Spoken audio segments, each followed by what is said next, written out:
Sugar बढिसक्यो, भात पनि खान मन लाग्छ है। तर धेरै भात खाँदाखेरि फेरि सुगर एकदम धेरै बढ्ने हुन्छ र कसैले रोटी पनि खानुहुन्छ। बरु रोटी नखानुस् र यो मैले भनेको तरिकाले भात बनाएर खानुस्। त्यसो गर्दा चाहिँ हजुरको सुगर पनि बढ्दैन र हजुरको भात खाने इच्छा पनि हजुरको पुरा हुन्छ। भिडियो अन्तिमसम्म ध्यान दिएर सुन्नुहोला है त। खास गरी चाहिँ हामीले नर्मल्ली भात पकाउने तरिका चाहिँ के हुन्छ भन्दा कुनै भाँडोमा चाहिँ हामीले चामल लिन्छौँ र त्यसको लागि चाहिँ ठिक्क पानी राखेर अथवा कुकरमा कुनै भाँडोमा पकाउने गर्छौँ र त्यसपछि हल्का पानी सुकिसकेपछि ढाक्ने गर्छौँ।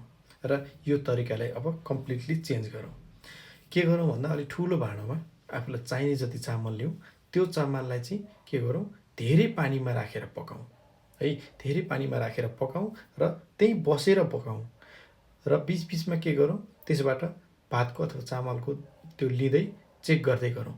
छाम्दै कतिको पाकिसक्यो चेक गर्दै गरौँ र लगभग अब पाकिसक्यो भन्ने जस्तो लाग्यो, पाक्न लाग्यो भन्ने बेलामा भइसकेपछि हजुरले के गर्नुहोस्, त्यो भाँडोको पानी जति सबै छ त्यो स्वाट्टै त्यो पानी चाहिँ फ्याँकिदिनुहोस्। जति धेरै पानी हुन्छ त्यति धेरै चामलको कार्बोहाइड्रेट चाहिँ पानीमा जान्छ र त्यसले हजुरलाई सुगर बढाउन मद्दत गर्दैन है। सुगर नर्मलै राख्छ, किनभने पानीमा गयो नि त सबै चामलको कार्बोहाइड्रेट जति त पानीमा गयो, तर अलिअलि जुन बचेको छ त्यो त्यहीँ हुन्छ। त्यति त हाम्रो शरीरलाई चाहिने पनि हुन्छ, खानु पनि पर्ने हुन्छ होइन। हो, यो तरिकाले चाहिँ चामलमा भएको कार्बोहाइड्रेट चाहिँ हजुरले फ्याँक्न सक्नुहुन्छ र हजुरको भात खाने इच्छा पनि पुरा हुन्छ।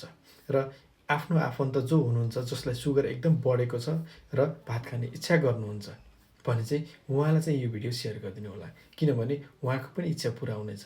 र अन्य कुनै चामलहरू जस्तै स्टिम राइस जुन मिठो हुँदैन त्यही खानुपर्ने हुन्छ होइन, मिठो हुँदैन नि त। त्यो भएर यो यसरी बनाइएको भात चाहिँ खाँदा पनि राम्रो र इभन हामी केही सुगर नबढेको, सुगर नभएकोले पनि यो खान मिल्यो। जसले चाहिँ कार्बोहाइड्रेट धेरै जस्तै पेटमा बोसो जम्मा भयो, शरीरमा बोसो नलागोस् भन्नको लागि पनि हजुरले यो नर्मल्ली पनि जसले पनि खान सक्नुहुन्छ। त्यो हुँदाखेरि के हुन्छ, चामलमा हुने कार्बोहाइड्रेट चाहिँ पानीको मार्फत बाहिर जान्छ। मेरो कुरा कस्तो लाग्यो? यदि हजुरसँग आफूसँग पनि केही तर्कहरू छन् भने प्लिज कमेन्ट गर्नुहोला र आफ्नो आफन्त साथीभाइहरू जसलाई एकदम सुगर बढी छ र उहाँलाई खानामा केही मिलाउनु पर्ने छ भने उहाँले चाहिँ यो भिडियो एकदम सेयर गरिदिनु होला र यस्तै स्वास्थ्य सम्बन्धी जानकारीको लागि चाहिँ मलाई फलो पनि गर्नुहोला।